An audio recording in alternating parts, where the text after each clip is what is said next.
berteman harus milih-milih, nggak mau berteman sama orang bandel.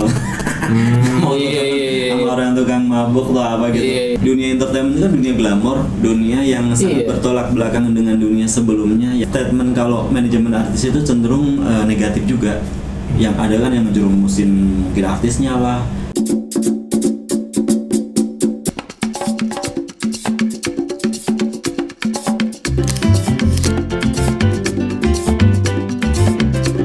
Mas, tapi misalnya nih Mas, kan banyak nih gelombang artis kan udah pada hijrah. Iya, alhamdulillah. Itu ketemu nggak sih Mas? Maksudnya prosesnya tuh gimana gitu?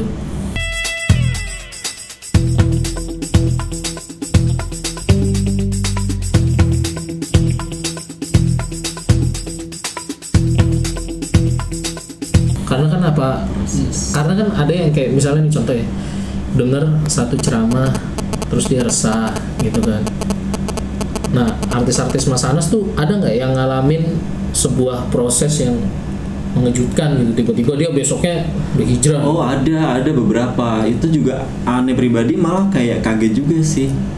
Kayak adalah udah kayak adik Ani juga gitu. Ani kenal dia dari umur 7 tahun gitu. Terus cuma emang kalau itu ada kisah juga sih, tiba-tiba ada biasanya kan ada sebuah kisah peristiwa yang bikin dia. Iya, jadi ibunya yang aku udah lumayan kenal deket juga itu tiba-tiba sakit terus meninggal ngedadak. Terus nggak lama si anaknya nih, Stellan ini langsung hijrah banget pakai hijab terus dia kuliah yang ngambil itu jadi hafiz. Sekarang udah hafal alhamdulillah beberapa juz. Masya Allah. Udah nikah Mas dia? Oh belum. Masih muda. Usia berapa? Oh berapa ya, 19 tahun mungkin. 18 tahun. Cantik banget sih. Serius? Ya dulunya model kan. Aku enggak soal kayaknya. Kodes ya. Tahu sih arahnya kemana. Itu nanti dan ada beberapa kayak behind the scene lah ya. Ada yang Anggut sama Mas Anas gitu, tiba-tiba dia udah Anda suka salut gitu loh, masih umur 15-16 itu kan masih awal-awal youtuber ya gitu. Tapi dia udah kayak memutuskan untuk hijrah pakai hijab, yang benar-benar udah nggak mau syuting kalau buka hijab atau udah milih-milih peran deh. Nah itu Anda salut yang semisalkan tuh Mas, dia udah hijrah, terus Mas Anas juga kan membimbing talent-talentnya untuk menjaga keimanannya lah, istilahnya menjaga diri gitu loh. Nah itu ngaruh Mas ke kerjaannya dia gitu. Kayak misalnya ada beberapa brand yang akhirnya cabut.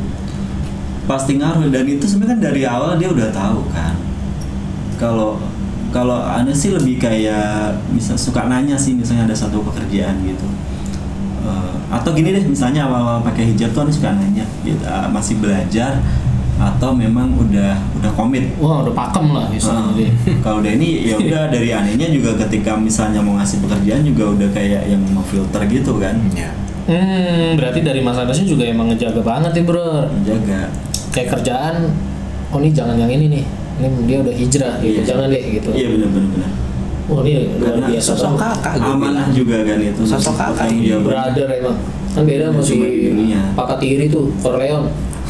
Oh, dia emang bapak banget kalau ngomong gitu. Ntar lah kapan-kapan kita podcast sama orangnya. Oke. Nah, gitu.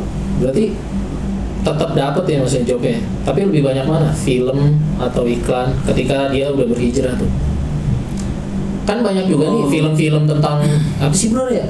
Yang tentang Islam gitu loh bro.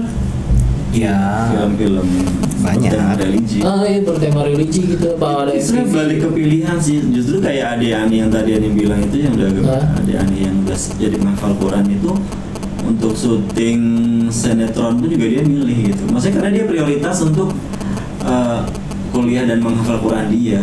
Jadi syuting itu benar-benar dia lakukan kalau dia lagi libur. Kalau memang itu pas sesuai dengan prinsip dia gitu. Jadi bukan masalah dia banyak job atau enggak, tapi memang itu udah pilihan dia. Iya, berarti secara pergaulan juga dia semakin terfilter gitu maksudnya. Iya. Udah semakin terfilter. Itu keren banget sih. Berarti emang tren hijrah ini nih bukan sembarangan bro, artis-artis ini. Memang benar mereka itu ingin kembali ke jalan Allah, terus menginspirasi banyak hal. Itu sih positif yang aku lihat gitu. Ketika ibarat kata apa ya, dia ngomong hijrah itu udah bebas gitu loh, udah nggak terbelenggu. Iya, dulu kan orang berpikir dengan adanya media sosial semakin gencar tuh terkadang orang takut akan bobroknya akhlak ya. Tapi ternyata Allah punya skenario lain gitu. Justru dengan media sosial itu ustadz-ustadz banyak dengan mudah memberikan ceramahnya dengan berbagai tema, tinggal kita pilih. Orang-orang banyak terinspirasi lah untuk hijrah. Jadi ya balik lagi skenario Allah tuh lebih indah ya. Ketimbang awal-awal di entertainment dulu kan aneh lihat tuh banyak banget bejatnya daripada yang baiknya. Orang aneh sholat aja dibilang aneh. Aneh pernah syuting di Surabaya, ya kan? Udah tuh syuting, kebetulan hari Jumat. Tuh sopir udah nganterin kru segala macem. Udah inilah ya. Pas mendekati sholat Jumat, saya minta tolong dia, Pak, tolong anterin ke masjid, atau kalau misalnya nggak bisa, Bapak kasih tahu di sebelah mana. Dia kaget. Mas, kok orang film sholat? Lah, emang kenapa? Astagfirullahaladzim, sedemikian itunya coba. Padahal kan sholat ya udah kewajiban orang Islam kan. Iya. Ya, jadi segitu sekulernya dunia perfilman pada saat itu. Berarti memang sekarang nih udah bener terasa lebih mudah ya Mas. Walaupun ada di kondisi pandemi lah, terus banyaknya dunia yang berat juga sebenarnya, makin menggila juga gitu. Yang ibarat kata nih orang-orang hijrah ini dianggap sepele Pak di sebagian Pak. Jujur aja di dunia entertain pun gue lihat di YouTube beberapa yang bikin YouTube gitu ya, kayaknya nganggap orang-orang hijrah ini tuh ya udahlah itu udah dialah gitu, kayak gitu loh. Maksudnya masih nganggep enteng gitu. Padahal bahwasannya gelombangnya udah nggak bisa dibendung. Yes. Gitu.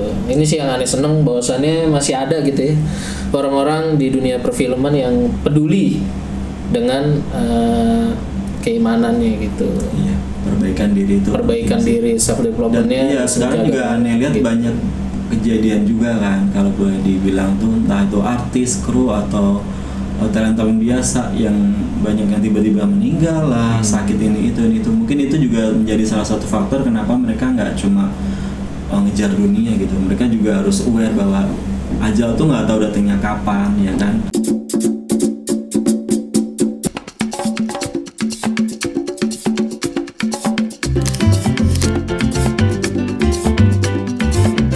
Pergaulan gitu ya di dunia entertain, kayak Mas Anas berusaha untuk membentengi diri dengan keimanan gitu dan berusaha mengajarkan artis talent-talentnya juga untuk tidak terpengaruh oleh adik-adiknya. Iya, adik-adik, dede mas. Dede mas, nanti bisa lah podcast dede mas lah. Iya. Nah, itu ada nggak sih Mas suka dukanya Mas Anas tuh di dunia entertain tuh gimana gitu? Suka dukanya banyak sih. Enakan sukanya apa dukanya? Pasti enakan sukanya. Gini. Balik ke awal sih. Balik ke awal ya. Mungkin secara dunia banyak sukanya. Cuma jujur itu yang tadi gue bilang, yang gue pilih bukan yang gue ingin. Itu awal-awal itu banyak banget menerjang kata hati. Yang gue pilih bukan yang gue ingin. Iya. Yang gue pilih bukan yang gue ingin. Itu jadi judul dah itu. Yang gue pilih bukan yang gue ingin. Iya, kayak judul ini bro, kayak FTV bro. Yang tadi iya. Akhirnya aku masuk di pergaulan yang aduh itu hatiku sebenarnya nolak banget, tapi aku harus masuk gitu loh. Aku harus masuk, aku harus mengenal mereka gitu kan. Aku harus begini, aku harus begitu. Pokoknya aku harus bergaul dengan yang tadinya mungkin nggak pernah terfikirkan, yang tadinya mungkin itu sesuatu itu sangat aku benci dan mungkin Allah benci juga ya gitu kan. Tapi kan balik lagi semua orang berhak atas yang namanya diajak ke dalam kebaikan, terus terlepas itu nanti orang terima atau enggak gitu. Dirangkul gitu. Nah, semua orang berhak untuk dirangkul, semua orang berhak untuk menjadi lebih baik. Aku sebenarnya berusaha untuk menjadi itu. Cuma ya gitu awal-awal tuh sebenarnya dari aku pribadinya kayak astagfirullahaladzim. Ya iyalah gimana sih tiba-tiba aku harus kenal yang namanya itu ternyata bandar narkoba lah misalnya gitu. Ternyata itu pemakai gitu-gitu kan. Kan dulu aku nggak pernah punya temen kayak gitu. Temennya ya sesama aktivis lah, ustadz apa gitu. Tapi tiba-tiba ketika katakanlah ya aku memutuskan di entertainment, ya harus itu udah sebagian dari resiko ya Mas. Cuma hikmahnya yang kayak gitu-gitu. Hikmahnya aku lebih banyak mengenal sisi kehidupan dan di situ membuat aku menjadi lebih bijak terhadap apapun itu gitu. Sama yang tadi aku di situ bisa banyak menjadi perantara rezeki Allah lewat tangan aku untuk orang banyak, itu yang menebar kebaikan. Yang ya itulah satu kekuatan yang kadang membuat kenapa saya kok bertahan di dunia seperti ini, seperti itu. Iya. Jadi banyakan sukanya ya, timbang dukanya. Kalau dukanya ya balik lagi awal-awal waktu mungkin masih belum punya banyak ilmu ikhlas kali ya. Misalnya kayak kita udah ngorbitin orang nih dari belum siapa-siapa, katakanlah dari figuran atau dari ini kita comot, kita orbitin.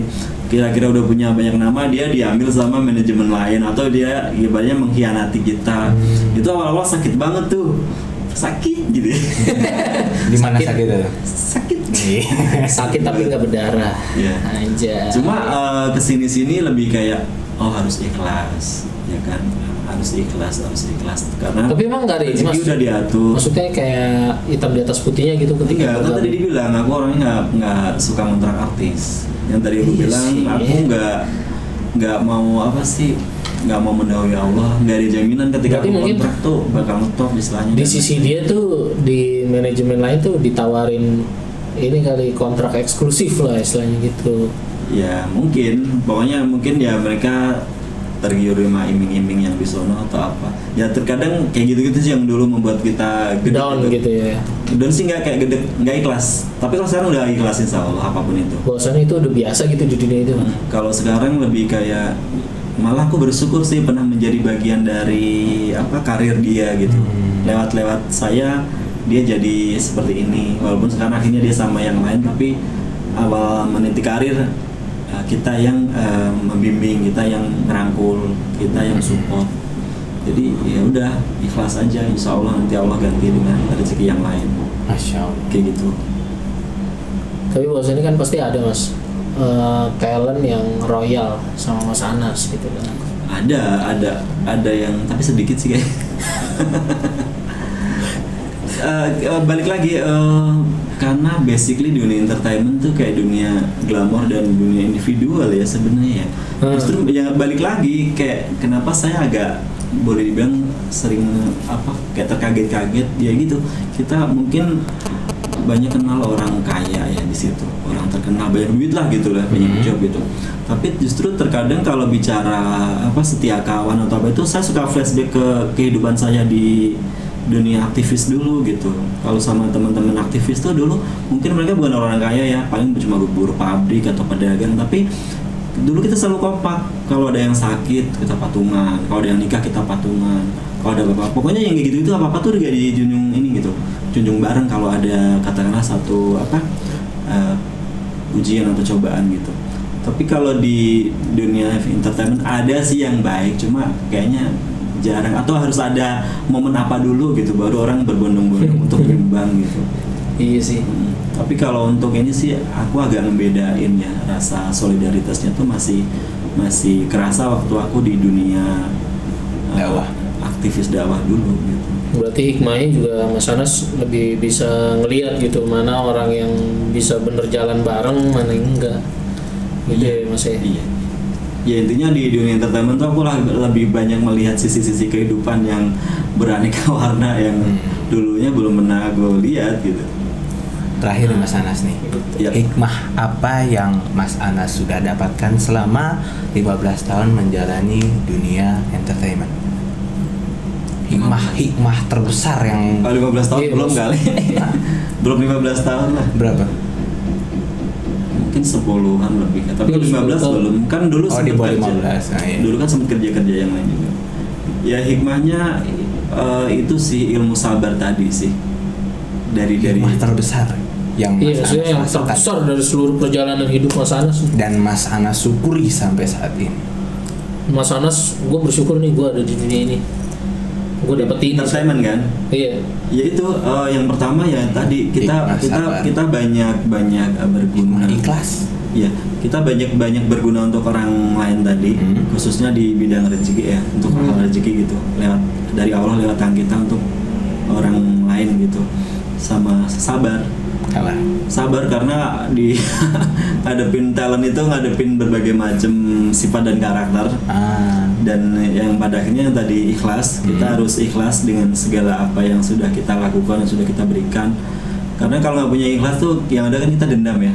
Gila lo gitu yang nyetak dia nih, gila udah jadi bintang, udah banyak nama, dia mau orang lain atau dia diambil orang lain atau dia katakanlah belok arah. Itu kan kalau kita nggak punya ilmu ikhlas kan sakit banget gitu. Tapi dengan kita sabar, punya ilmu ikhlas ya alhamdulillah.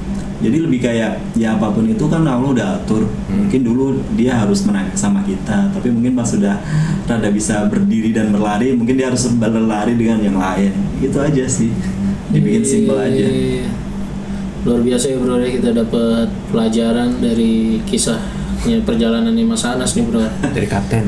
Dari kapten nih. Jadi semoga kalian teman-teman kurator ya bisa ngambil pelajarannya ya, beginilah kehidupan di belakang dunia entertain gitu. Kalau kalian lebih sering lihat dunia orang yang di depannya, di depan kameranya. Nah, sekarang ini adalah orang yang ada di belakangnya gitu. Yang mensupport talent. Orang-orang yang mensupport talent. Kalian gampang kalau nyari yang talent-talentnya gitu ya. Kisah di belakang layar misalnya. Nah, ini adalah orang-orang yang di belakang talentnya gitu. Jadi semoga dari obrolan kita ini kalian mendapatkan inspirasi gitu ya. Kalian mendapatkan inspirasi, dapat ilmu baru gitu ya, dapat pengetahuan baru. Dan apa yang kita sharing ini bisa bermanfaat untuk teman-teman semua. Amin. Gitu. Terima kasih sudah menyaksikan episode kurator kali ini. Saksikan terus episode kami di selanjutnya. Oke, kalian sudah tahu apa yang harus kalian lakukan. Jangan lupa like, subscribe, dan share ke teman-teman kalian. Yoi. Assalamualaikum warahmatullahi wabarakatuh. Waalaikumsalam warahmatullahi wabarakatuh.